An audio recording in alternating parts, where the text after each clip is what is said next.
Earlier this week, President Trump sat for an interview with Reuters where he said something interesting.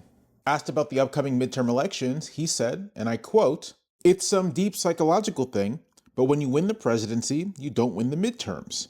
He then boasted that he had accomplished so much that, when you think of it, we shouldn't even have an election.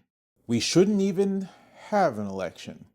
Later, at a White House news conference, a reporter asked Carolyn Levitt if this was something that he was seriously thinking about, and Levitt said no, it was a joke. The president was simply joking. He was saying, we're doing such a great job, we're doing everything the American people thought, maybe we should just keep rolling. But he was speaking facetiously. Of course, those of us who have been following Trump for a while know that he will often float something insane as a joke and then back off of it if there's pushback, but lean into it if there's not. He says, "You're not going to be a dictator, are you?" I said, no, other than day one. With that bit of intro out of the way, let's talk about the objectives of this video.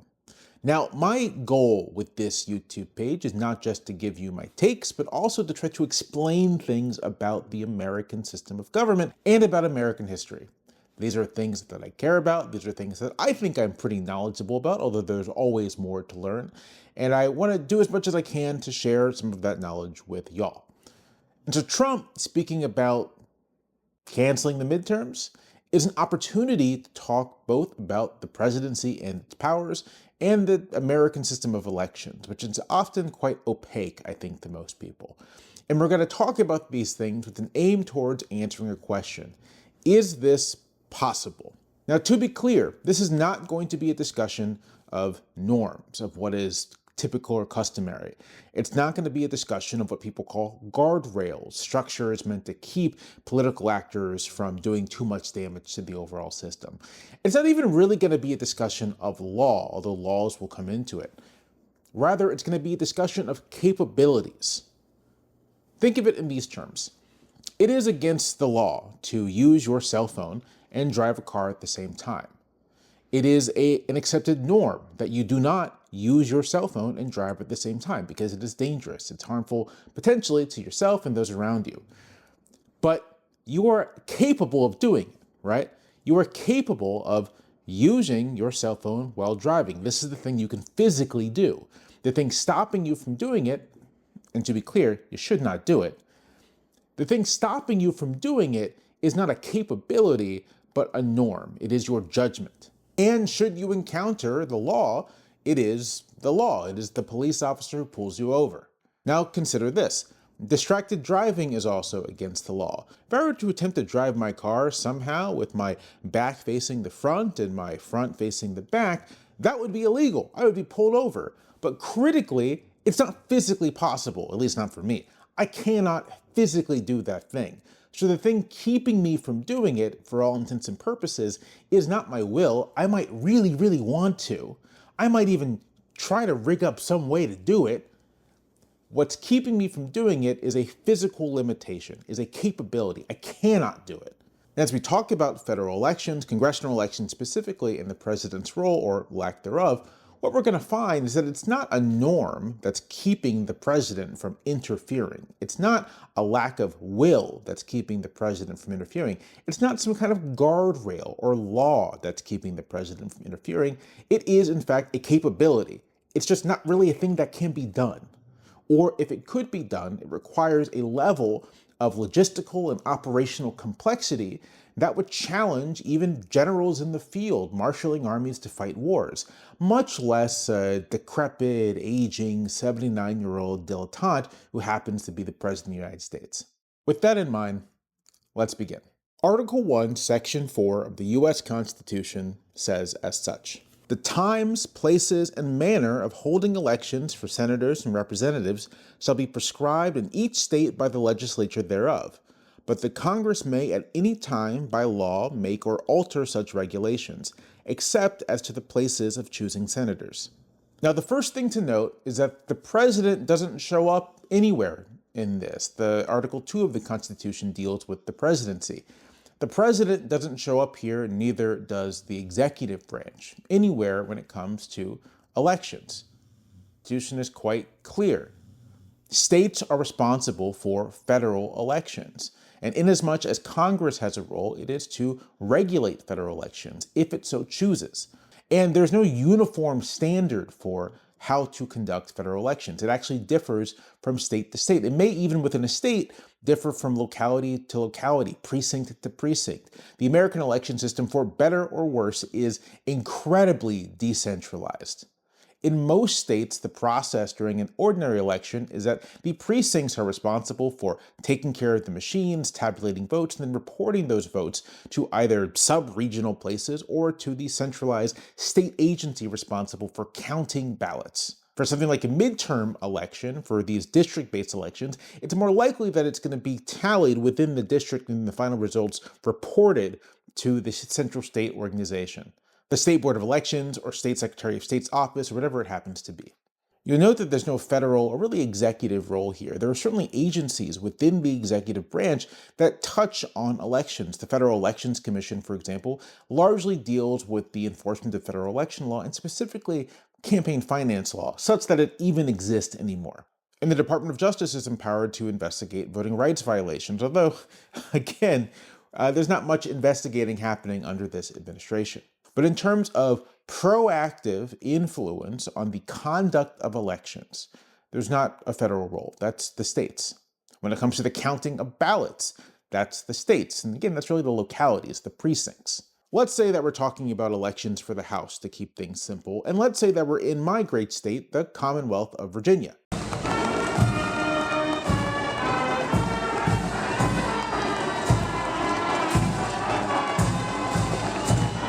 So the boundaries of each House district are established by the state. The procedures for the conduct of the election is established by the state. If you want to run for office, you have to submit the paperwork to the state. Primaries, of course, are kind of joint public-private state party operations. And if you win the primary, that information goes to the state and you are on the ballot for that district. There is voting, and the voting, of course, doesn't happen in a single centralized location, but in many, many different precincts in the area. The ballots are tallied, sent to the State Board of Elections, and they announce the winner. Congratulations, you've won your election to the U.S. House of Representatives. What next? Well then, in very short order, your state issues you a certificate of certification, certifying the election, certifying that you are the winner. And it sends a copy of this certificate to the clerk of the House, letting the House know that you are the winner. And then you get ready to go to Washington. Now here we have to talk a little bit about the House of Representatives. It's a little unusual. Now the Senate is what's called a continuing body. It continues across Congresses. That's because each class of senators, the 100 senators, they're elected in staggered classes. So for any given federal election, only some of the senators are up for election, about a third of them. The House is not a continuing body. The House reconstitutes itself after every federal election. That's because the entire House is elected every 2 years. What that means is that at the end of a Congress, the end of a term of the House functionally does not exist until the new House members or the returning members assemble on the House floor and reconvene. When they reconvene, they choose a new speaker because at the termination of the previous House, there is no longer a Speaker of the House. You have to choose a Speaker. If the same party is in the majority, they'll probably choose the same person to be Speaker. And if it's a new majority, they'll choose a new Speaker. The Dean of the House, the oldest member of the House, will swear in that Speaker, and then that Speaker will swear in the new members. And then they'll do their committee assignments and rules and all that other stuff. Now, here are the things I want you to observe about this process. The President is not involved. The Department of Justice is not involved. No federal agency is involved. It's only state agencies and state officials. No member of the previous majority of the House is involved in the swearing in of new members. No member of the administration is involved in the swearing in of new members of the House. In the Senate, the Vice President does swear in new members of the Senate, but in the House, the Vice President has no role. And of course, the certification process has all already been handled by the states.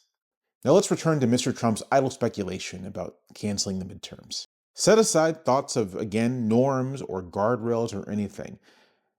The thing you need to ask yourself and think about is what is the mechanism he's going to use to do it? Because the executive branch, and really the federal government, doesn't have an avenue. It is the person trying to drive their car backwards. Maybe with immense effort, it could potentially do something. But in practice, in reality, knowing what we know about this president, it requires a colossal stretch of the imagination. Essentially, you have to imagine a different person to think that they'd even begin to have any idea how to go about this. And in practice, going about this should be either persuading or threatening state boards of election, state secretaries of state, governors to cancel their elections somehow. But again, remember that at the end of a House, at the conclusion of a House term, the House kind of doesn't exist. And so doing this, first of all, would require existing members who maybe are poised to win their re-elections to make themselves unemployed, lose their paychecks, lose their staffs, make their staffs unemployed, so on and so forth. So you'd have to be asking everyone to take a kind of big hit. Secondarily, Congress does disperse a lot of money. And so you'd be asking the leaders of states to risk the money that goes to their states. Another heavy lift. And although there are many state leaders who seem to be quite pliant to Trump, when he asked them to do something that they feel is against their interests, such as when he asked Indiana Republicans to redistrict their states to help him out, they refused. They felt that this wouldn't be in their interest. And consider this. Imagine a world where all the red states do it, but all the blue states don't. A quorum in both the House and Senate depends on the number of seated members. If there are vacancies, they aren't counted in the quorum. So if Republicans were to opt out of the elections, you would just have a Congress run entirely by Democrats.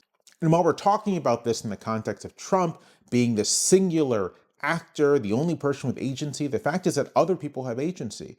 Elections are a powerful civic ritual in this country. We held elections during the U.S. Civil War, 1862 and 1864. Elections. Lincoln campaigned for the presidency in 1864. We held elections during the Great Depression. We had elections during the Second World War. This country likes to hold elections.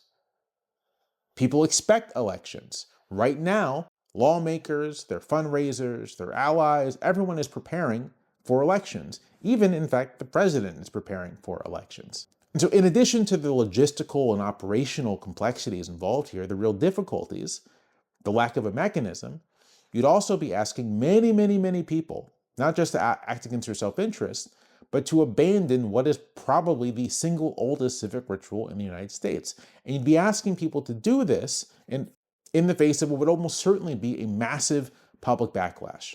When I say backlash, I mean people in the streets kind of backlash. You might as well at that point just do a coup. Just do a straightforward coup. It's easier than trying to cancel elections. But Jamel, what if he sends ICE agents to polling places? What if he sends Customs and Border Protection agents? What if he uses the military? Here's where I have to be clear. I do think that the president is probably going to try some kind of shenanigans. Voter suppression is very much part of this country's history, and I would expect him to try to utilize ICE in particular as some kind of voter suppression force. But here, I will remind you, there are tens of millions of voters. There are tens and tens of thousands of polling places and precincts. There are over 100,000 election workers, or there will be over 100,000 election workers. These polling places are scattered throughout the country. Even here in a state relatively small like Virginia, there are dozens of polling places serving Charlottesville. And although you can say, oh, he just has to target a few places, a few swing states, a few liberal cities, it is the case that there are at least 18 competitive swing districts in the upcoming midterm House elections. That number is probably going to be closer to 25 or 30 given prevailing political winds. And the margin in Congress is quite small, just a handful of seats.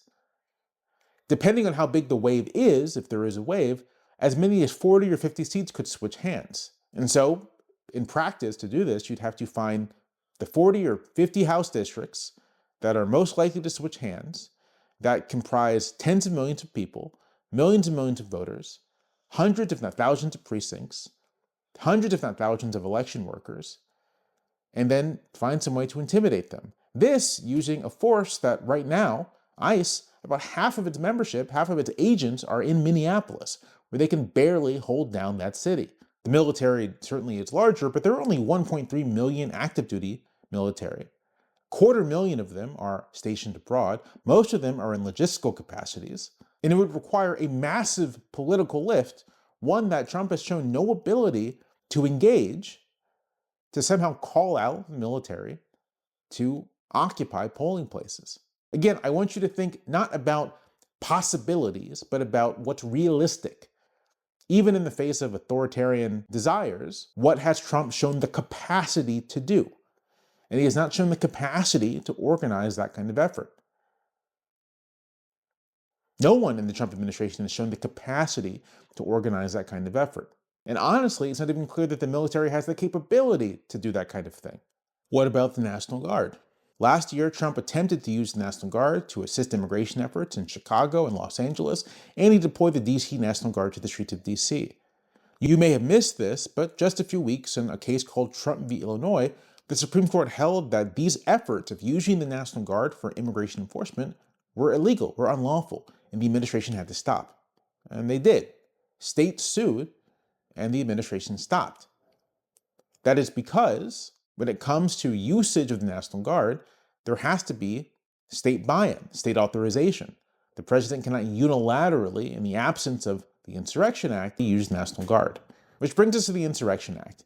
And it's probably worth recording a different video, a second video on the Insurrection Act. But right now, it suffices to say that the Insurrection Act is not martial law. There is, in fact, no provision for martial law in the United States.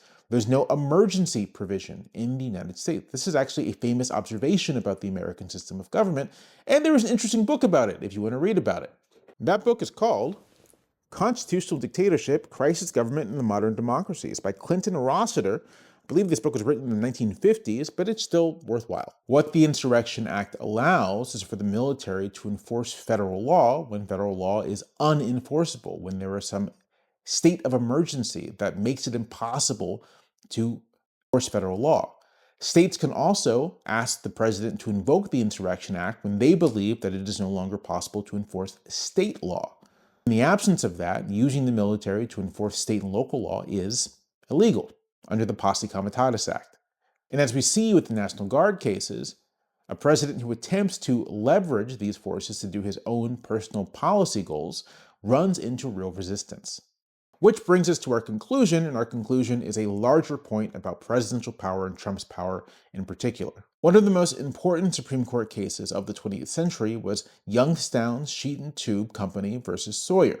It involved President Truman's attempt to seize private property, in this case steel mills, for the purposes of the war effort. This is the Korean War. The court struck down Truman's attempt to do this, and the most important opinion was a concurrence by Justice Robert Jackson.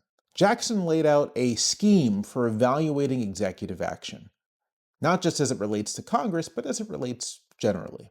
When the president acts pursuant to an express or implied authorization of Congress, his authority is at its maximum, for it includes all that he possesses in his own right, plus all that Congress can delegate. When the president acts in absence of either a congressional grant or denial of authority, he can only rely upon his independent powers, but there is a zone of twilight in which he and Congress may have concurrent authority or in which its distribution is uncertain. And when the president takes measures incompatible with the expressed or implied will of Congress, his power is at its lowest ebb. And in that case, the court can really only sustain his actions by disabling Congress. When you look at Trump's actions over the past year, you'll find that he has exercised his greatest authority, used his most power, blown past the deepest norms when he is relying on either the express approval of Congress or a grant of authority from Congress or a grant of implied authority from Congress. And that implied authority can come from Congress simply not acting. And so DOGE, for example, the systematic dismantling of large parts of the executive branch, or rather the federal bureaucracy, happened with the tacit assent of much of Congress, Congress being run by Republicans. The use of ICE and Customs and Border Protection as private armies by the president is in part a function, and large part a function, of the fact that Congress has delegated quite explicitly to the president large amounts of authority when it comes to immigration enforcement, and the courts have upheld this delegation, reading into the presidency an inherent ability to exercise discretion when it comes to carrying out immigration policy. These delegations and this discretion has allowed the president to transform these agencies into weapons to use against his political opponents and disfavored minorities. Here, too, if Congress wanted to act, it could, but in the absence of that action, the president has a lot of authority. And the president's attempts to remove executive branch officials whom he does not like at the Federal Reserve, at the National Labor Relations Board, and other agencies, although forbidden by Congress, Congress has been disabled in this regard by the courts, by the Supreme Court, giving Trump that authority. But where Trump doesn't have that kind of grant of authority, where it doesn't fall under any accepted powers of the presidency absent congressional authority, he has been considerably weaker. When he's had to leverage existing federal, say, funding authority to try to coerce institutions, sometimes it works, and sometimes it doesn't. Sometimes it fails quite badly. When he tries to co-opt the prerogatives of states who are co-sovereigns in the American system of government, he often runs into real trouble if those states do not want to play ball. He's been trying to get states to give him voter rolls for the past year, and it just has not worked out for him. They keep pushing back, and courts keep agreeing with him. And so my last point here is to consider efforts to affect elections in the context of where Trump can exercise authoritarian power and where he's actually kind of limited, where there's no mechanism, no capability. And when we're thinking about threats to elections, we shouldn't so much be thinking about something that's quite far-fetched, like the cancellation of elections. We should be thinking about efforts to intimidate and subvert. Intimidation through, again, use of ICE and CBP, and subversion through, say, legal harassment. Now, I think the size of the political response against the president at the end of this year is going to be large enough that none of this is really going to matter. Even in the most rigidly authoritarian regimes that still allow elections, a large enough election can be decisive. And we don't live in a rigidly authoritarian regime. I'm making this video. We don't live in a rigidly authoritarian regime.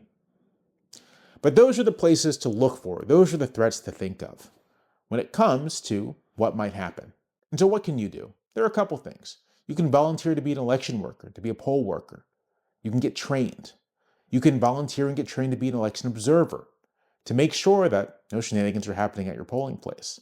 If you're worried about going to the polls, bring a friend, bring a couple friends. Bring as many people as you can to go vote. And remember that this is your right as an American citizen to cast a ballot, and you shouldn't let anyone try to intimidate you out of taking away your right, try to pressure you into not exercising your fundamental right as a citizen of this country to have a say in who represents you. I know for my part, if it so happens that there is some ICE goon at my polling place, my plan is to walk right past him and cast my ballot. Too many people have suffered and have died for me to do anything less.